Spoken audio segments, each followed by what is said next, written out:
Danielle Shay, she's the Director of Options at Simpler Trading. Hi there, Danielle. Good to see you again. Thank you.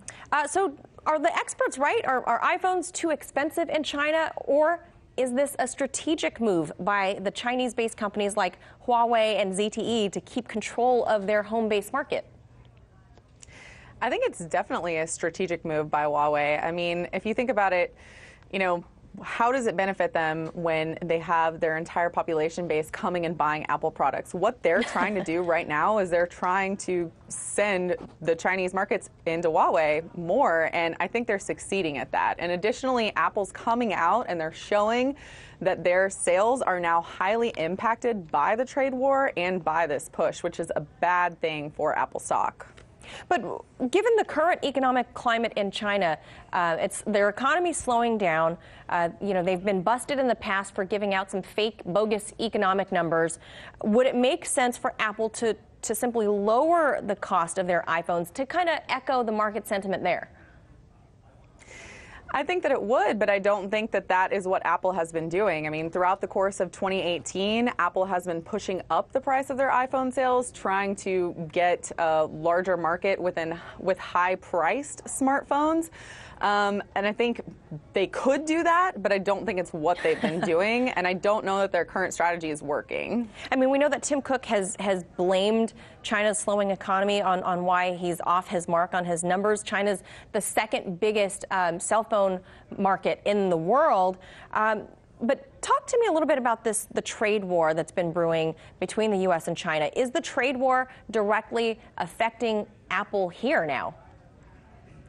The trade war is affecting Apple, and that's exactly what Tim Cook has come out and said. And I think that that is the biggest reason why Wall Street was completely shaken by this report from Tim Cook, is because we have one of the biggest companies in the world coming out and saying, hey, this problem with China is affecting our bottom line. And I think that the biggest problem here is it's not only Apple. And I think what we're going to see in the next earnings season that's going to be starting in the next 2 weeks, about going into the next month and a half, I think we're going to see other companies coming out and saying, hey, you know what? This trade war is impacting our bottom line, and it's got to stop now. And President Trump's economic advisor recently appeared on a different network, claiming that China is stealing Apple's trade secrets.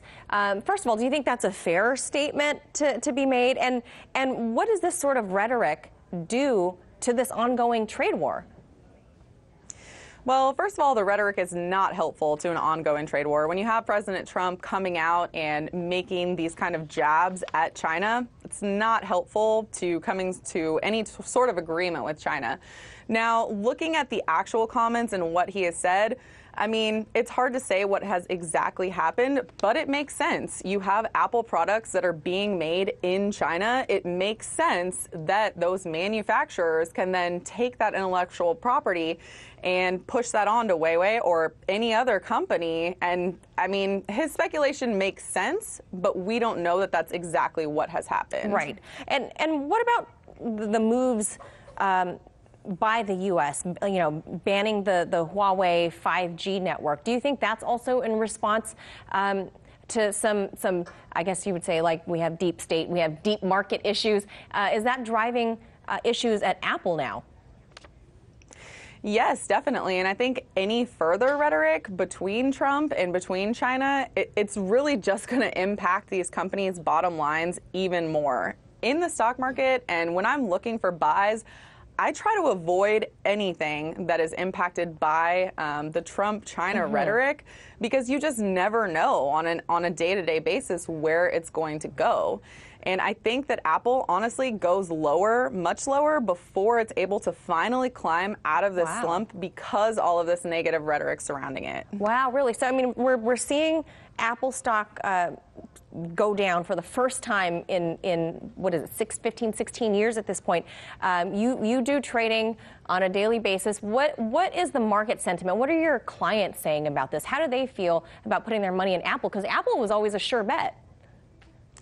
Apple was always a sure bet, but the fact of the matter is after it kind of topped out and after it made the $1 trillion valuation, from that point, it has just gotten weaker and weaker, especially when you compare it to the rest of the FANG stocks, Amazon, Netflix, Facebook, and Google. I mean, it has lost over $400 billion of market cap. And if you look at a price chart, and that's what I do as a trader, it's just incredibly weak. And you can look at it today and say, oh, you know, it's rallying today. Yes, that's true. But, you know, overall, it's incredibly weak. For me, it's not a buy until it falls further. And I would look to other technology stocks such as Microsoft. That's really outperforming if anyone wanted to buy something, but not Apple. Well, if you ask me, see how you can get me into some Huawei and ZTE. So we'll leave it right there. Yes.